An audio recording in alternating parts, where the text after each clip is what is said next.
Alhamdulillah wassalatu wassalamu ala rasulillah Sayyidina Muhammadin wa ma'wala la hawla wa la quwwata illa billah amma ba'd. Faqala al-musannifu rahimahullahu ta'ala wa adaman naf'a bi'udumihi fid darain amin amin ya rabbal alamin. Thumma yakhtubu al-imamu nadban khutbataini ka khutbatayil idaini fil arkani wa ghairiha minasyuruti was sunani, walakin yajuzul iqtisaruhunna ala khutbatin wahidah kadza fit tuhfati, lakin yastaghfirullah ta'ala fil khutbataini badalat takbiri lahuma fi khutbatayil idaini fayabtatiul khutbatal ula bin istighfari tis'an wal khutbata tsaniyata sab'an. Baik, alhamdulillah kita masih diberikan izin oleh Allah Subhanahu wa taala untuk melanjutkan kajian kita masih tentang sholat, dan sholat yang kita kaji pada malam ini lanjutan dari materi sholat surat istisqa yang sudah kita mulai bahas pada waktu yang lalu. Namun sebelumnya ingin yang sampaikan bahwa mengkaji ilmu, belajar sebuah ilmu, berangkat dari rumah mencari ilmu, itu adalah ibadah yang paling utama. Karena banyak sekali hadis Rasulullah yang menyebutkan, yang bisa kita simpulkan, kalau ingin kita mendapatkan ridha dan rahmat Allah Subhanahu wa taala, kita banyak-banyak nuntut ilmu. Ini yang paling utama. Kenapa demikian? Karena ilmu itu sangat berguna untuk kita di dalam melaksanakan syariat. Ya, itu dia. Misalnya dalam sebuah hadis Rasulullah mengatakan bahwa man salaka tariqan yaltamisu fihi ilman sahadallahu lahu bihi tariqan ilal jannah. Barang siapa yang keluar rumah berangkat ke suatu tempat untuk memperoleh, untuk mengkaji satu ilmu saja, satu ilmu saja, satu bab saja, atau satu materi saja, maka ini adalah jaminannya Allah akan mempermudah dia masuk surga. Ini adalah janji Rasulullah, ini bukan ulama, janji Rasulullah seperti itu. Bahkan kalau di sisi pahala luar biasa. Satu saat kita duduk pada majelis ilmu itu senilai dengan ibadah 1 tahun. Luar biasa itu. Ibadah sunat 1 tahun. Nilai kita duduk, tidak kita mengerti, tidak kita duduk saja dah di masjid itu, duduk, tidak nulis, ya, tidak nulis apa-apa, bahkan kita tidak paham misalnya ilmu yang dibahas itu, kita mendapatkan nilai ibadah, pahala ibadah 1 tahun, lebih dari 1 tahun. Apalagi kalau kita paham, apalagi kalau kita amalkan, apalagi kalau kita sampaikan ke orang lain. Nah, inilah namanya ilmun yuntafa'u bih. Kalau ada orang lain yang karena kita mengamalkan satu ilmu saja, misalnya ngajar orang baca Al-Quran saja misalnya, lalu orang lain baca Quran, apalagi mengajarkannya, pahalanya terus ngalir ke kita, tidak kurang sedikit pun pahala yang kita terima dari apa yang mereka lakukan, yang sudah kita lakukan itu. Orang baca Quran, dapat kita tidak apa-apa, kita tidur, orang baca Quran, kena kita yang ngajar, maka kita dapat pahalanya, kita ngalir terus. Tidur kita atau mati kita meninggal juga tetap alir terus pahalanya. Nah ini ilmu ini pentingnya ilmu gitu. Ini pentingnya ilmu, apalagi ilmu sholat seperti ini, ilmu sholat seperti ini ya. Nah karena itu maka ya seyogianya lah kita kalau ada majelis-majelis ilmu seperti ini dimanapun kan kapanpun ya, kalau tidak ada halangan uzur syar'i, ayo kita hadirlah paling tidak untuk mendapatkan nilai-nilai seperti tadi yang disampaikan Rasulullah SAW. Itu aja yang pokok. Lanjut di dalam kita mengkaji kaifiat sholat sunat istisqa, ini belum selesai soalnya ya. Jadi sholat sunat istisqa itu dikerjakan persis sama dengan sholat id, 2 rakaat. Rakaat pertama ada takbirnya, apa itu, takbir yang 7, rakaat kedua takbir 5, persis. Cuma yang beda adalah niat dan lafaz niatnya, tentu yang beda adalah itu, niat dan lafaz niatnya yang beda. Kalau sunat istisqa adalah niatnya, lafaz niatnya dulu adalah usalli sunnatal istisqa'i raka'ataini ma'muman lillahi ta'ala. Niat kita, nah itu lafaz niat, hukumnya kan sunat, kita lafalkan. Tapi di hati kita yang penting adalah kita, dalam hati kita berniat untuk aku sengaja melakukan sholat sunat istisqa 2 rakaat. Kalau kita berjamaah jadi makmum, misalnya menjadi makmum atau ikut imam, itu saja ya saja.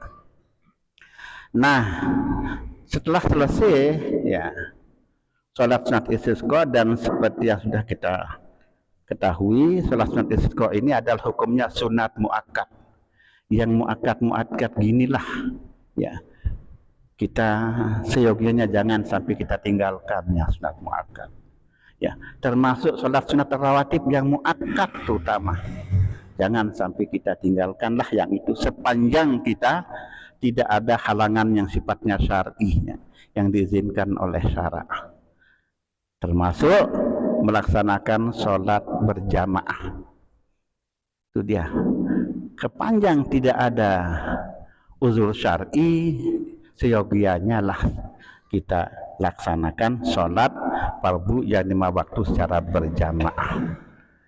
Karena ketika kita melaksanakan sholat secara berjamaah, satu saat kita berhalangan, tapi halangan kita adalah uzur syar'i, namanya sakit ke, atau menjenguk orang sakit ke, atau kita bepergian kemana misalnya, itu kan.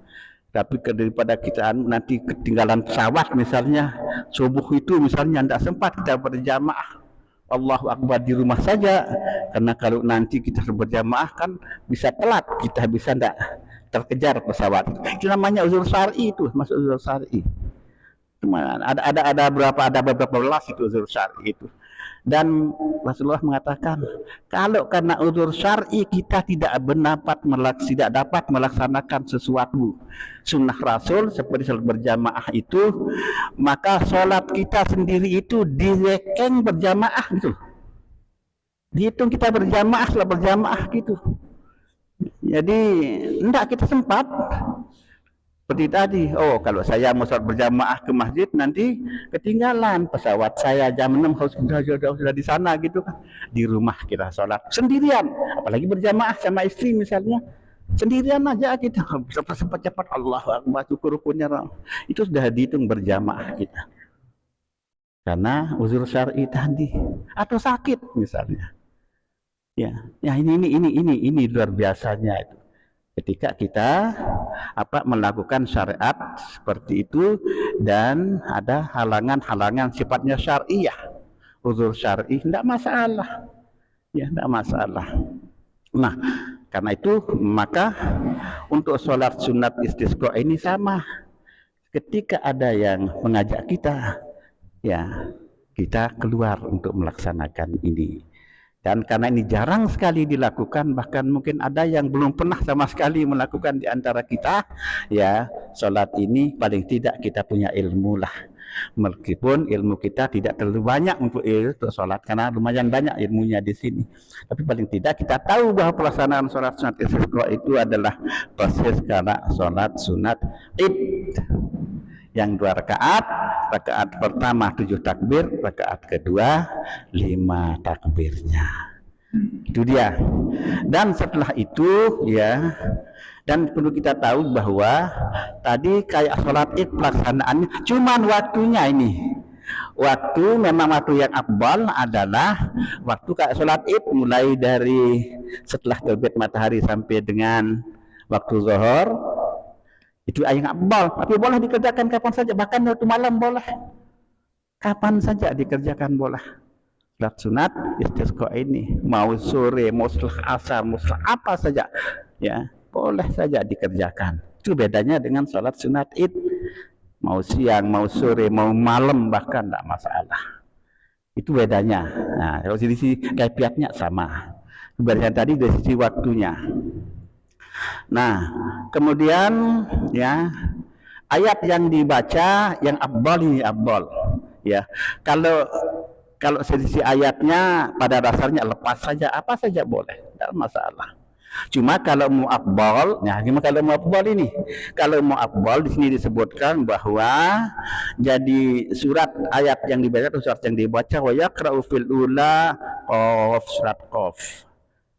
Kalau tidak salah itu surat yang ke-50 dalam Al-Quran, surat Qaf, atau Sabbih isma rabbik, atau surat Qaf, atau kalau tidak surat Qaf, yang afdal itu adalah membaca pada rakaat pertama Sabbih isma rabbikal a'la biasa pada rakaat pertama. Ya, kalau yang lain boleh saja, mau alam tara kaifa fa'ala bunda masalah. Cuma kalau mau afdal. Nah, kemudian pada rakaat yang kedua, ya, pada rakaat kedua adalah afisaniyati iqtarabatis sa'ah, surat iqtarabatis sa'ah dan seterusnya, atau suratul ghasyiyah, hal atak hadisul ghasyiyah.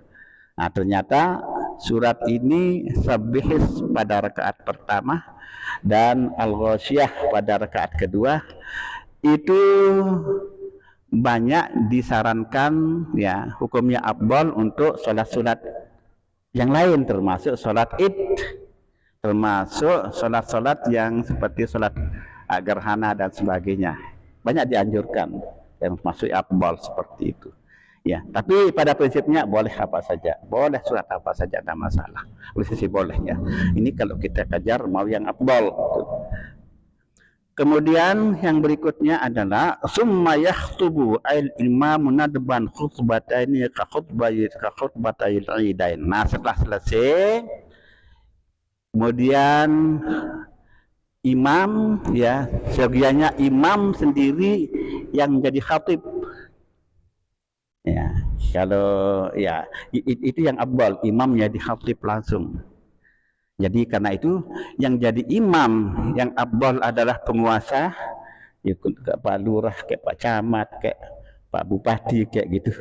Kemudian nanti setelah selesai sholat yang menjadi khatib juga beliau, gitu. Itu yang afdal.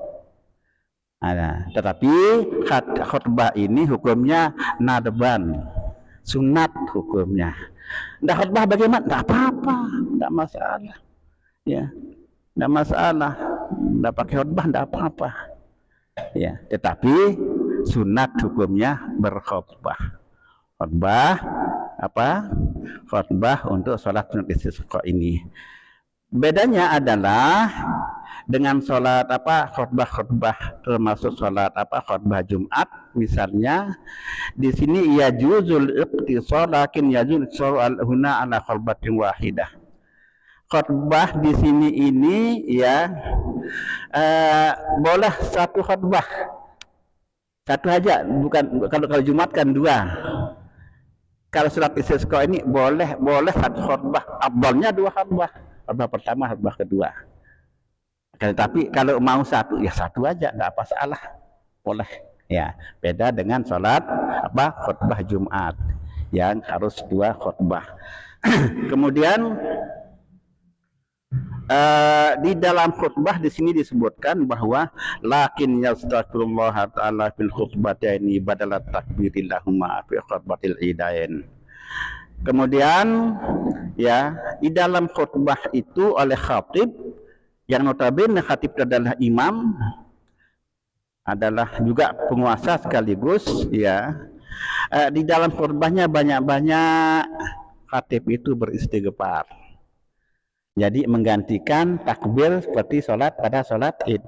Nah, perhatikan bahwa sekian Allahu Akbar, saudara-saudara kamu Allahu Akbar. Nah itu kalau di sini yang dipakai adalah istighfar, astagfirullah, astagfirullah, astagfirullah, saudara-saudara kaum muslimin dan seterusnya. Itu bedanya. Khutbah untuk sholat id dan sholat sunat istisqa banyak-banyak istighfar, banyak-banyak istighfar.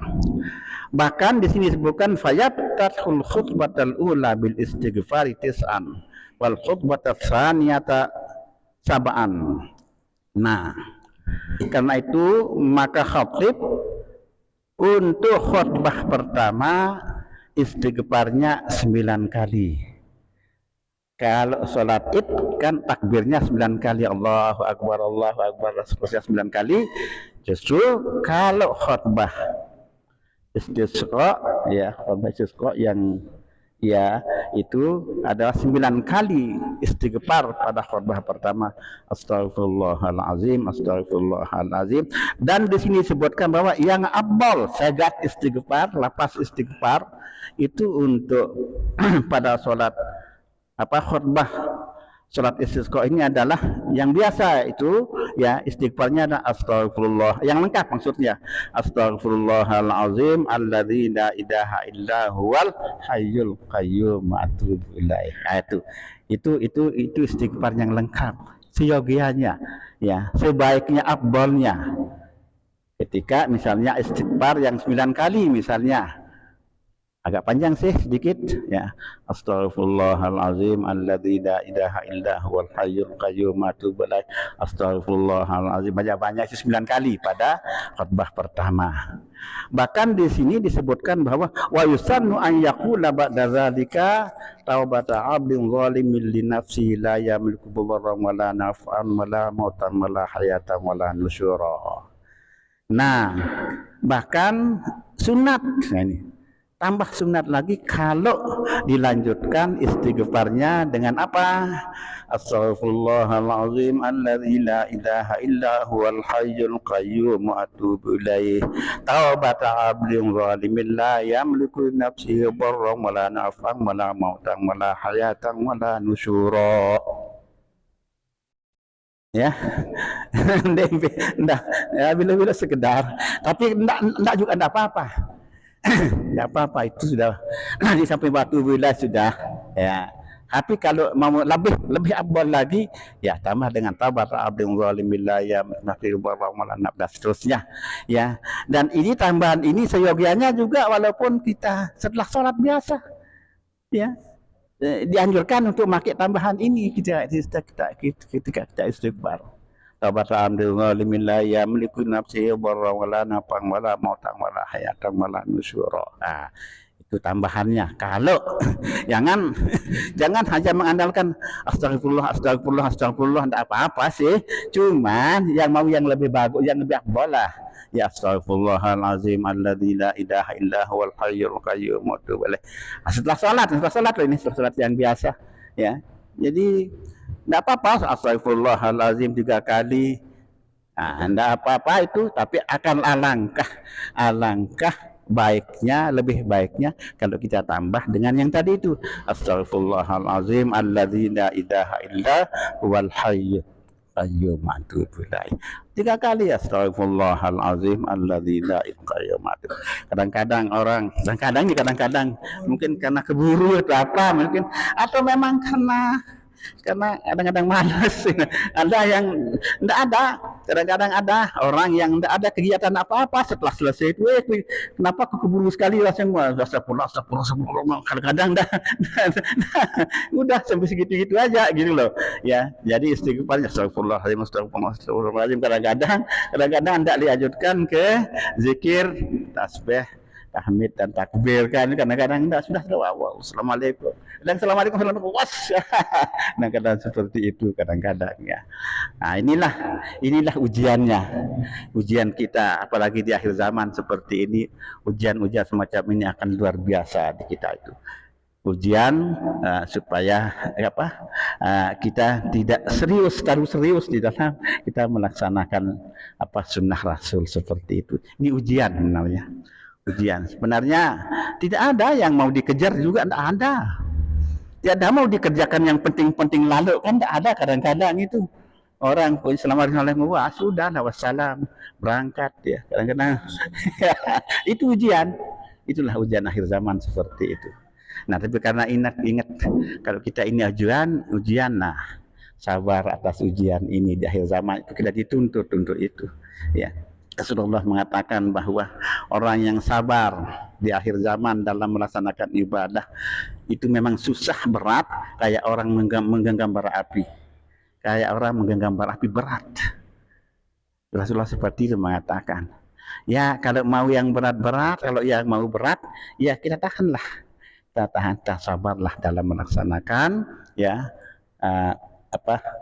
sunnah Rasul, termasuk zikir, doa. Ya selesaikanlah gitu sampai dengan kadang-kadang kita gitu kadang-kadang tidak ada yang kita kerjakan sama sekali, tidak ada yang penting sekali untuk kita lakukan, tapi kenapa rasanya cepat-cepat kita mau. Nah itu dah ujian di akhir zaman seperti itu. Keras memang, keras kita sudah diperingatkan ya Rasulullah, nanti di akhir zaman seperti zaman seperti ini akan banyak kita mendapatkan ujian-ujian semacam itu. Dan kalau bagi yang tahan, kata Rasulullah, walil amili bihinna, siapa yang tahan dengan ujian itu, amalan yang dia amalkan itu mendapatkan pahala kayak 50 sahabat, luar biasa. Jadi ketika kita tahan dengan ujian-ujian semacam itu, mau mengamalkan satu amalan, hati kita sudah mungkin itu, tapi kita tahan aja. Nah, nanti setelah selesailah zikir, subhanallah, walhamdulillah, Allahu akbar, kita baru pergi, ya, kita baru keluar dari masjid misalnya, itu termasuk mendapatkan pahala 50 sahabat. Apa maksudnya? 50 sahabat membaca zikir seperti itu, kita mendapatkan seperti itu gitu. Rasulullah bilang seperti itu. Ada yang tahan ujian di akhir zaman untuk melakukan sunnah Rasulullah, ya ibadah seperti tadi, kita akan mendapatkan pahala 50 sahabat yang mengamalkan amalan seperti itu. Kan luar biasa. Ya, yang nama sahabat beramal kan luar biasa. Kita yang mendapatkan itu. Kita yang mendapatkan di akhir zaman seperti ini. Ya, jadi siapa yang tahan ujian nanti beramal, ya, karena ujian itu, ya, ada ujian dia beramal, tahan, kita sabar ada taat, sabar, lanjut aja, subhanallah, ya, itu nama sabar. Lanjut aja. Kemudian kita misalnya tidak enggak begitulah ya. Subhanallah. Kadang-kadang ada yang pokoknya subhanallah. Aduh dah. Itu termasuk orang yang kurang tahan, kurang sabar dalam kita beribadah. Nah, sesuai dengan sunnah Rasulullah. Nah, ini ya. Jadi ingat-ingat saja ya. Banyak sekali hadis Rasulullah berpesan kepada kita untuk ya senantiasa tahan uji, khususnya di akhir zaman seperti karena banyak sekali itu godaan-godaan, ujian-ujian yang menyebabkan kita bisa tidak memenuhi apa yang seharusnya kita penuhi dalam beribadah. Itu mengenai khutbah untuk istisqa. Nah, jadi khutbahnya setelah itu ya, Sini disebutkan bahwa wa takunul khutbatani ba'dahuma ba'da rakataini ya lakinnahu khilaful wa tajzul khutbatani qablahuma lakinnahu khilaful afdal. Nah, khutbah ini juga khutbah untuk istisqa itu tidak harus setelah sholat, boleh sebelum sholat dilakukan. Boleh satu khutbah, boleh dilakukan sebelum sholat. Cuma, nah sekali lagi, cuma yang afdal adalah setelah sholat. Meskipun boleh berkhutbah sebelum sholat. Boleh. Kalau ada yang berkhutbah istisqa sebelum sholat, istisqa itu boleh. Cuma kalau mau afdalnya ya setelah sholat. Itu setelah sholat. Ya, itu maksudnya. Jadi wajazul khutbat. Nah, kemudian berikutnya adalah watujul khutbatan qablahuma lakin khilaful afdal. Wa yuhawwilul khatibu ridaahu ya fayaj'alu yaminahu yasarahu.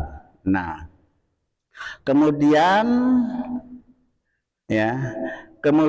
kira-kira setelah masuk pada khutbah kedua, ya, masuk pada khutbah kedua, sepertiga khutbah kedua nanti si khatib ini ya disunatkan untuk menghadap kiblat.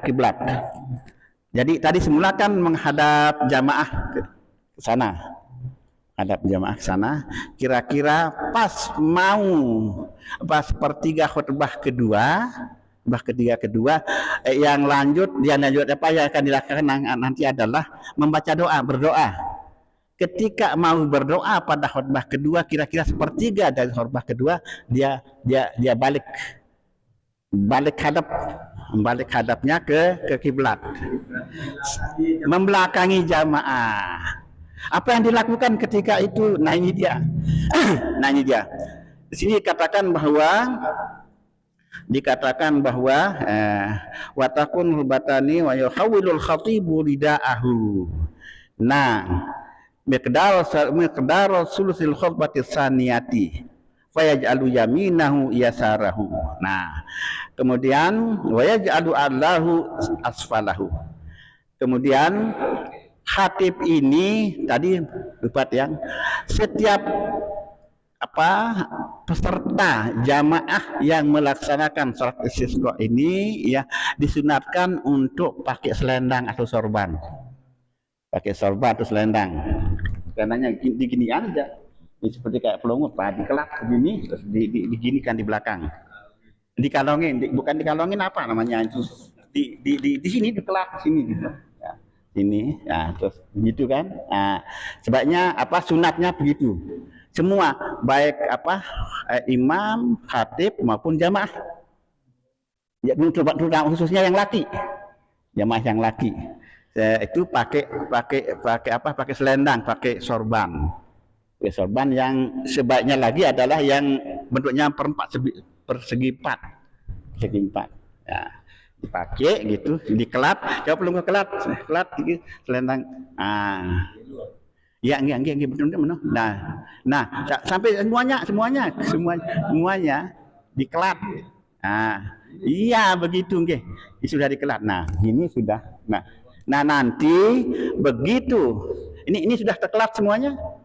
Oh, belum. Seharusnya semuanya. Iya, semuanya. Ya, seharusnya seyoginya semuanya. Ya. Itu. Nah ya jari enggak manik. Nah semua kayak bersebut apa-apa. Nah begitu sepertiga khutbah kedua ya imam khatib ini balik. Kalau kita kan enggak siapa imam enggak diam, tapi pakai ini, pakai selendang, pakai sorban seperti itu. Apa yang dilakukan? Nah imam khatib tadi selendangnya dibalik, balik, yang bawah jadi atas, yang kanan jadi kiri, punya dibalik, sudah balik sambil dia menghadap kiblat, diikuti oleh kita jamaah gitu, yang laki balik ya, jamaah juga balik. Makanya disunatkan pakai ginian ini, ya. Nah, waktu sholat sunat istisqa itu gitu. Ya, jadi sunat hukumnya. Jadi khatib balik ke arah kiblat, kemudian dia rubah selendangnya, yang luar jadi yang luar jadi yang kanan jadi kiri, yang atas jadi bawah. Ya, ya ini itu ya kiri jadi diatur lah bagaimana caranya supaya kiri jadi kanan, yang bawah jadi atas. itu sunat ya. Gitu semuanya begitu ya. Dibuka dulu Pak, buka dulu kan, nah balik lagi begini kan, semua kebalik gitu. Hingga itu sudah kita menjalankan syariat sunat pokoknya semua. Ini yang begini ini kan kalau enggak ngaji kan enggak tahu kita ya. Memang karena tidak pernah kita kerjakan, juga jarang kita kerjakan. Yang waktu kecil-kecil aja, dulu aja orang tua, masya Allah lagu waktu itu begitu panasnya, pas musim kemarau begitu panjang, diajak mungkin masih barakah orang tua dulu. Di mana datangnya awan ini yang lebat sekali, hujan langsung belum selesai pas khutbah itu. Masya Allah, belum selesai sholat, artinya masih khutbah. Wah, hujan lebat, benar-benar hujan lebat. Ya, jadi orang kalau yang kecil dulu di kampung begitu berhajatnya para petani sama air waktu itu, ayo Bapak sholat kita ke sholat istisqa sampai gitu tuh. Karena selama beberapa kali sholat istisqa sama orang-orang tua dulu itu tidak pernah ada hujan. Begitu panasnya pada saat itu, tidak pernah orang mati tanamannya, mati tanam lawangnya, mati lawang ceritanya ini. Ayo kita sholat istisqa, diajak, dan mereka itu suka sekali sholat istisqa karena saya selama pengalaman itu hujan terus, tidak pernah ada hujan. Tidak pernah ada hujan, berkah orang tua dulu. Senang sekali orang-orang petani dulu kan, karena memang dia tanah hujan di sana, senang sekali dia. Tidak pernah hujan lebat sekali. Ya, mungkin kita juga diserahkan ini juga begitu gitu kan. Apalagi dengan memenuhi syaratnya yang sudah sesuai dengan syariat itu, insya Allah.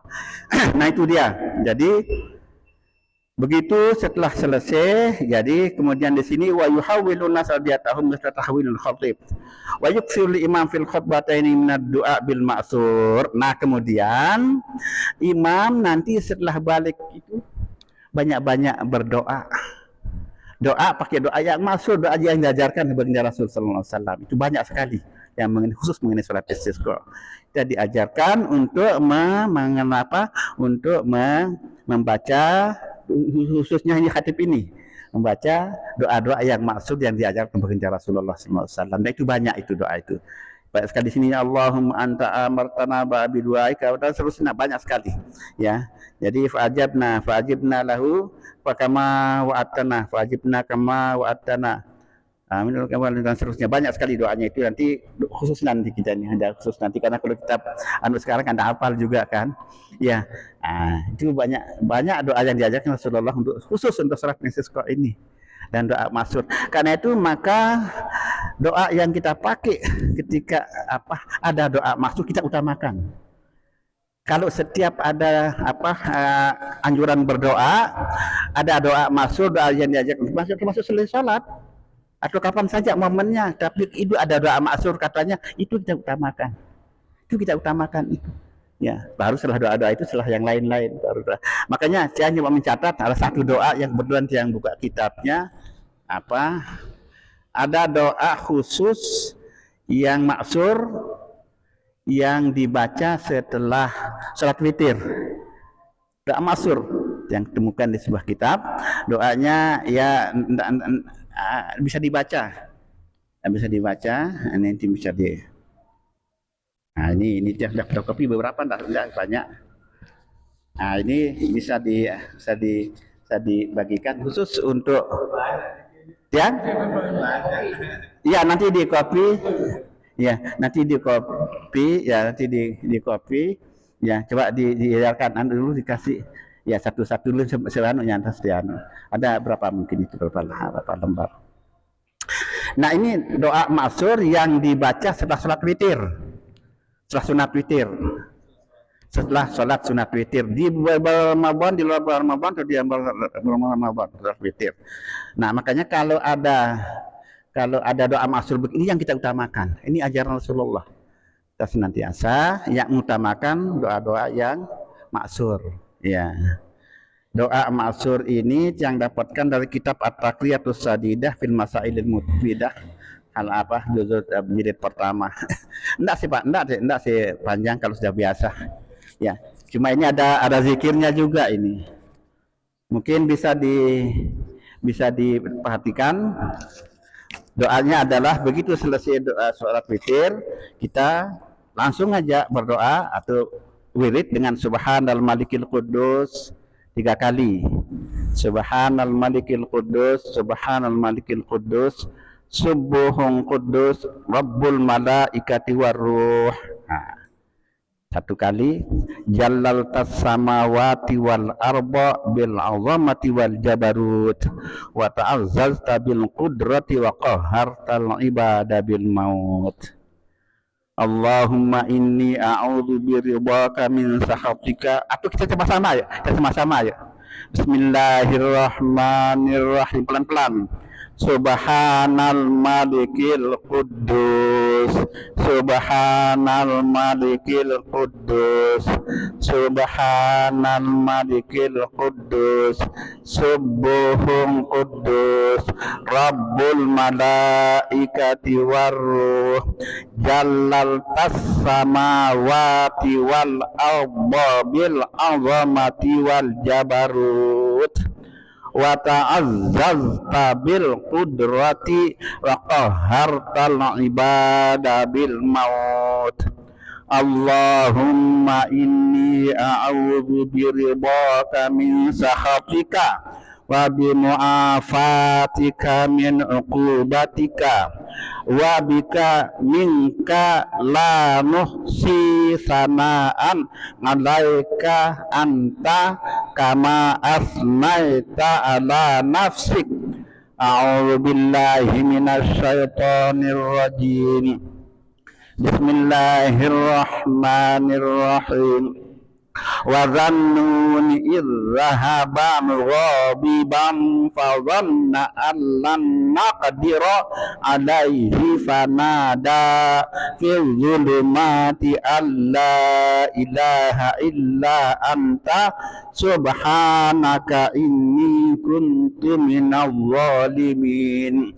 Ya Hayyu Ya Qayyum la ilaha illa anta subhanaka inni kuntu minadh dhalimin. 40 kali. Nah ini lumayan 40 kali itu. Ya, Ya Hayyu Ya Qayyum la ilaha illa anta subhanaka inni kuntu minadh dhalimin. Ini yang 40 kali yang ini. Jadi jari Ya Hayyu Ya Qayyum itu. Ya. La ilaha illa anta subhanaka inni kuntu minadh dhalimin 40 kali. Terus setelah selesai 40 kali, fastajabna lahu wa najjaynahu minal gham wa kadzalika nunjil mu'minin. Nah, itu amalan. Ini doa maksur ini. Doa yang diajarkan oleh baginda Rasul, yang dilakukan yang dipakai baginda Rasul dan diajarkan baginda Rasul setelah sholat sunat witir gitu. Nah, yang begini-gini maksudnya, kalau ada yang maksur kita utamakan itu, baru yang lain-lain setelah itu. Nah, itu yang diajarkan oleh syariat seperti itu. Ya, mungkin yang sekali 2 kali itu beberapa, kalau kita tetap amalkan ini ya tidak lama hafal sih, hafal, insya Allah hafal. Ya, yang pertama-tama setelah selesai baca aja, pegang, baca aja subhanallah, subhanallah, seterusnya kan. Lama-lama ya bang hafal. Ya, tidak akan. Nah, apalagi ini tidak banyak lah, tidak banyak ukurannya ini. Nah, ini yang dia maksudkan kalau ada ajaran dari Rasulullah mengajarkan doa itu doa yang maksur, maka kita utamakan yang itu. Doa maksur semacam ini, ya. Baik. Mungkin ini dulu, ya mudah-mudahan ada manfaatnya ya. Nanti ya jam begini nih kan setelah sholat. Dan sholat witir itu kan terserah kita kan, bisa 1 rakaat, 3 rakaat, tapi jangan satu terus lah, 3 lah paling kurang, 1, 3, 4, 2, 1, 2, 1, ya, enggak apa-apa. Kalau bisa lebih dari itu bagus, cuma bagus ya seterusnya sampai dengan 11 rakaat. Tapi kalau enggak ya cukup dah 21, 21, 21 setelah selesai sholat isya, ya, seterusnya. Baik, oke, oke. Jadi itu nggih, mudah-mudahan ada manfaatnya nggih. Nah, mudah-mudahan kita bisa amalkan nggih. Mudah-mudahan bisa kita amalkan ya, karena ajaran Rasulullah sallallahu alaihi wasallam nggih. Wallahu subhanahu wa ta'ala bisawab. Subhanakallahumma wa bihamdika asyhadu an la ilaha illa anta subhanaka inni kuntu minadh dhalimin. Al-Fatihah. Terima kasih. Assalamualaikum warahmatullahi wabarakatuh. Oke, jadi kopi aja. Ya. Praktikan langsung nanti pas sholat witir pakai. Terima kasih. Oke. Sholat witir. Yang tahajud langsung witir. Setelah itu kita baca.